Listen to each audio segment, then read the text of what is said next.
सही तरीके के बारे में। अगर आप चाहते हैं कुछ इस तरीके का घर बनाना और इस घर में क्रैक कभी नहीं आए, तो ये वीडियो आप ज़रूर देख लीजिए। क्रैक आने के दो कारण जो प्रमुख है, लेकिन उसके साथ साथ तरीका क्या है ये जान लेना भी बहुत ज़रूरी होता है। आज के वीडियो में मैं ये सारी बातें आपके साथ शेयर करने वाला हूँ। सबसे पहले मैं क्रैक आने के दो जो कारण होते हैं सबसे बड़े वो बता देता हूँ, उसके बाद हम तरीके पर भी लिए चलते हैं। पहला, सीमेंट आपकी विद इन 19 डेज ओल्ड होना चाहिए, यानी आपको 90 दिन के अंदर इसे यूज़ कर लेना है। और सेकंड जो है आपका सिल्ट कंटेंट, वो 6%, यानी कि फाइन सिल्ट कंटेंट जो है इस पर आपको ध्यान रखना है। बाकी चीज़ें पानी की तराई, चिकन मेस, ये सारी जो बातें हैं और भी हम वीडियो में बता चुके हैं। हम अब देख लेते हैं कि किस तरीके से हमें प्लास्टर करना चाहिए। सबसे पहले मटेरियल। अब यहाँ पर बात आती है कि जब आप मटेरियल बना रहे हैं तब इसका रेशो क्या लेना चाहिए। तो प्लास्टर के लिए मटेरियल का जो रेशो है वो आप 1:5 1:6 ले सकते हैं। अब 1:5 1:6 क्या है ये चीज़ भी आप यहाँ पर समझ लीजिए। सबसे पहले मैं बता देता हूँ, 1:4 आपका ये सीलिंग के लिए या फिर एक्सटर्नल वॉल्स के लिए आप यूज़ करते हैं। अब इसमें सीमेंट और रेत है। रेत का मैंने जो बताया सिल्ट कंटेंट, उस पर आपको ध्यान रखना है। दूसरी चीज़, आप 1:5 भी ले सकते हैं। अब यहाँ पर जब भी आपकी एक दीवार है, सामने आपको दिखाई दे रही है एक सरफेस है। अब इस सरफेस पर ये क्या कर रहे हैं, अब देखिए सबसे पहले जो आपकी दीवार है, इस दीवार पर पूरा पानी से इसे हमें भिगा देना है, यानी कि गीला कर लेना है।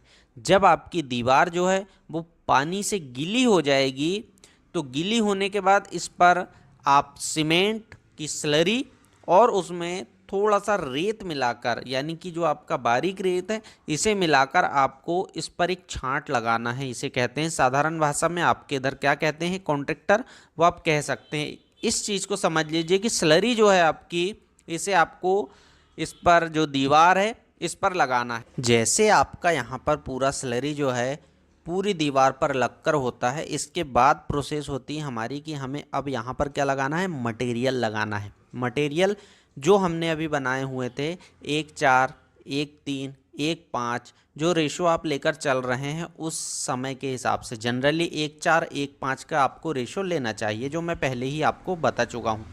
कुछ इस तरीके से आप पूरी ये लगा देते हैं स्लरी। अब जब पूरी स्लरी आपकी लग जाती है तो यहाँ पर आप अब मटेरियल लेते हैं और आपको मटेरियल लेकर लगाना है इस पर।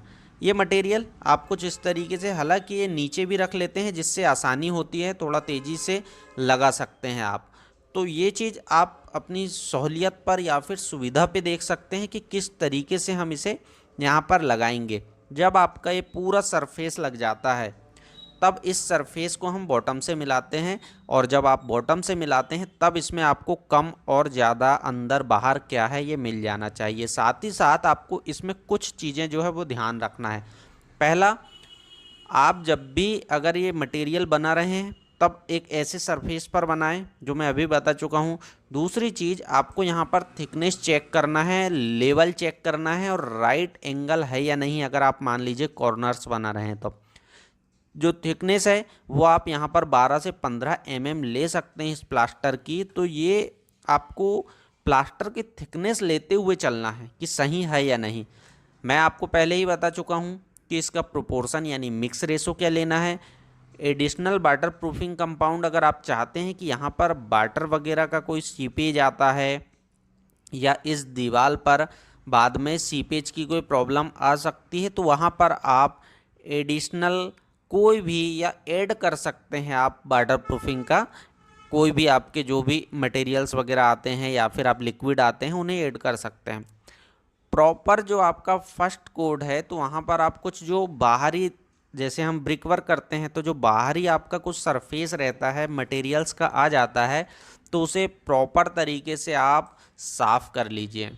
प्रॉपर तरीके से साफ़ अगर आप कर लेते हैं तो आपका वहाँ से ये फिनिशिंग में जो आपका 12 से 15 mm लेकर चलने की बात है वो ठीक हो जाती है।